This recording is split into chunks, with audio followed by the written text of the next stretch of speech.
What's the worst thing about a coffee shop? I hate when the person in front of me will ask for like a double latte, half skim, half whole fat with extra sugar, but you know, no whipped cream or whatever. Some weird complicated orders, they drive me nuts. You're on the long line. Yeah, how long do you usually have to wait? Maybe 20 minutes. The smell. What does it smell like? It smells like coffee. It's too much. I like to drink it, not smell it. The line's long in New York for coffee. How long do you usually have to wait? Like 3 minutes. That's too long. 3 minutes is not long.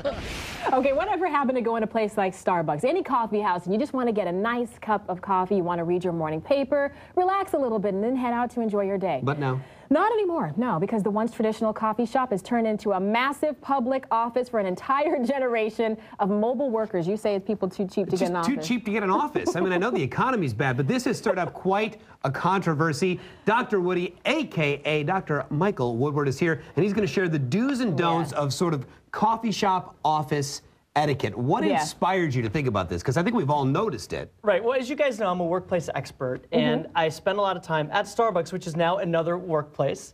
And I actually wrote my entire book sitting at Starbucks. So if you're there enough, you start to notice the different types of people. You took notes. You're that guy. You're the guy I that am always one of has those the good guys. seat when I walk in that I want. You're actually the guy that we're about to talk about first, the squatter. The squatter, yes. They seem like they know exactly when to show up, where the best table is, and how long to stay. So Essentially, this is your Occupy Starbucks person who shows up, brings half their office, sets up camp, and then they don't tip.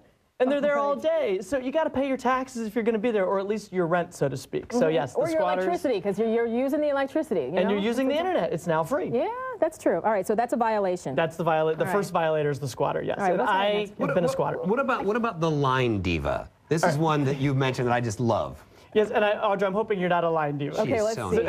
I'm a Leo, but let's keep describing, and I'll tell you. What you find, and you see this all over the place, even at the supermarket, but it's that person who walks in, they're on the phone, chatting away, they cut in front of you in line. Oh, no, that's not me. And they're not paying attention, so the poor barista's standing there trying to take their order, they're ignoring them, the line's piling up, they don't even pay attention, they're not even aware anyone else is there. Okay, you said line diva. I thought you said lion diva. Oh, no, line Retract. diva. Okay. That I am, but no. Right, no. In line. When they're on their cell phone and they're paying more attention I hate that.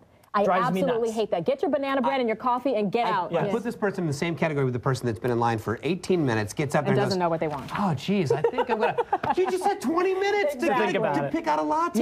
Yeah, that's... Or they will get off the phone when they realize someone's going to cut in front of them. So clearly they're paying attention. Yeah. It's just not to the right person. They're paying attention to what they want to pay attention to. Okay, what about... There's a person I think you call the aristocrat. They set up shop in 2 locations. One indoor, one outdoor. Yeah, depending on where you are. And also, when I think of the aristocrat, apparently this is that person that grew up with servants following them around and cleaning up after them. Starbucks is not a full-service restaurant, or most any coffee shop. You got to clean up after yourself. But these people will leave multiple messes everywhere and expect someone else to come clean it up after them. Or they'll have a place, if you're in a place like Miami or a warm weather climate, they'll have a table inside. Then they'll be outside talking on their phone, so they have their vacation spot and their normal living spot inside. One of the last people you mentioned, this is my least favorite, the broadcaster. Yes. So you always find that person, you'll sit next to them, they're screaming on their phone like they're talking to their hard-of-hearing grandmother. Yeah. I don't know why. Or they're popped up on Skype with like their entire work team, from around the country yelling.